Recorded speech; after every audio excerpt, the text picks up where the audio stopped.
Hello and welcome to my video on how I capture mixed reality. I often get asked how I can pull myself inside a game like Beat Saber and Synth Riders, so I thought it's time to do a video on it. This is not so much a tutorial, but what I use and how I use it to capture mixed reality. But if it helps you to set up your mixed reality, then that's awesome. Let's start by going over the items I use. I have a Logitech Brio webcam. It captures 1080p at 60 FPS and has a really nice field of view. It's a bit on the pricey side compared to other webcams out there on the market, but it's a huge improvement for what I used to use, which was a Logitech C920. I painted my walls green with Dulux Wash and Wear Low Sheen paint. You want low sheen to prevent light bouncing off it, which would muck up your capture. I went with paint over material because I have two giant dogs and a cat whom love pulling down curtains, and I also own my own home, so I don't have to worry about landlords and getting approval and stuff like that.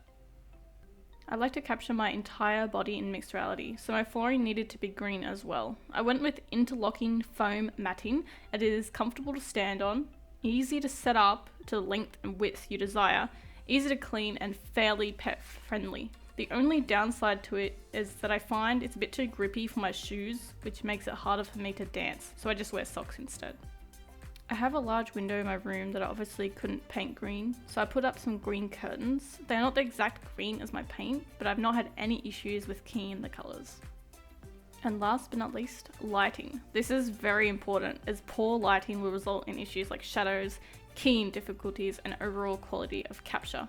I went with some softbox photography lights as they fit my budget and they do the job awesome.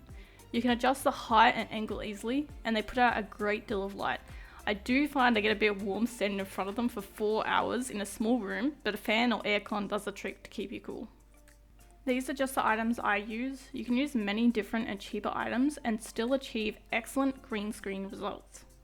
Next up is the program I use to capture mixed reality. It's called Live, and it's available on the Steam store for free.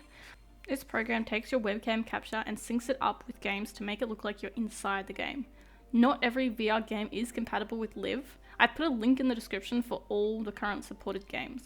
You do want to check out the system requirements that are also found on the Steam store page to make sure your computer can run Live comfortably. Now let's talk about play space. I have quite a large play space because why not? I like to dance around in VR rhythm games, so the extra room is wonderful. My play space is 1.7 meters long, 2.7 meters wide, and the green screen goes up to 2.4 meters high.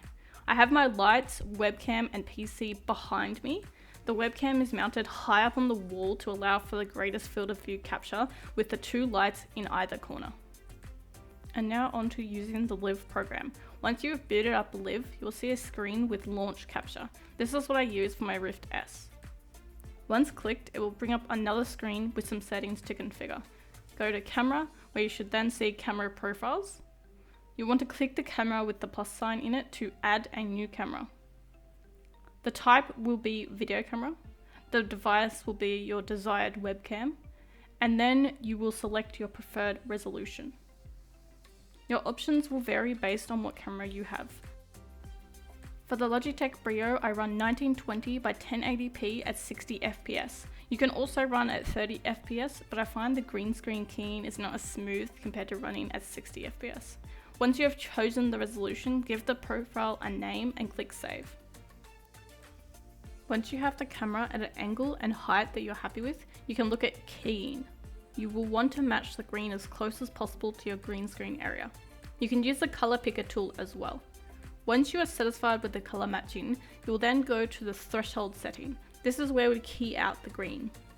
You can crop your camera as well to make sure you're not capturing any unwanted objects. In the advanced settings, you'll find some more options. I don't touch these except for the LUT. I use a LUT from Toge that removes the green outline that you get around your body. I've put the link in the description. After the keying is done and your camera is where you want it, you can now calibrate. Calibrate from your headset following the directions given by Live.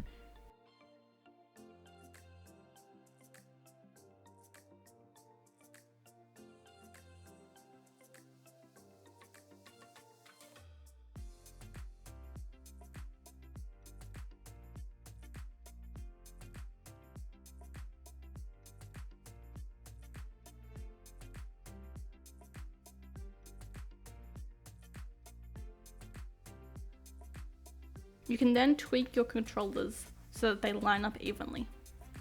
Once you have calibrated, you should be able to see yourself by looking directly at your webcam. You can check to make sure your keying is correct and adjust as needed. I did not apply the LUT straight away as I wanted to show a before and after of it.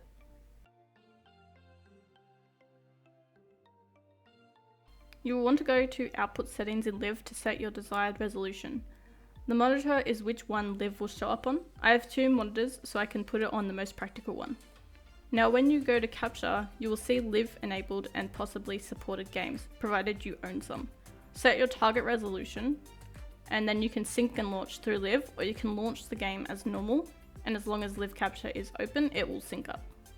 You can modify the field of view for your camera through Live. My default is around 64 degrees, but I change it depending on the game I am playing. For example, I have it more zoomed out for AutoCAD so that the viewers can see more of the game. I do find that Live calibration can get mucked up, mainly when you have booted down Live and your headset and you're launching it again, or sometimes if your headset goes to sleep after being put down. If that happens, just recalibrate. I normally recalibrate before starting every stream session to make sure everything is nicely aligned. And there you go, that's how I capture mixed reality. I may consider putting up another video on how I stream mixed reality to Twitch. If this is something you would like to see, let me know in the comments. Also, if you have any questions, do not hesitate to ask. I stream on Twitch several days per week, link in description, so feel free to stop in and say hi. I love meeting new people. Thank you so much for watching and have a fantastic day.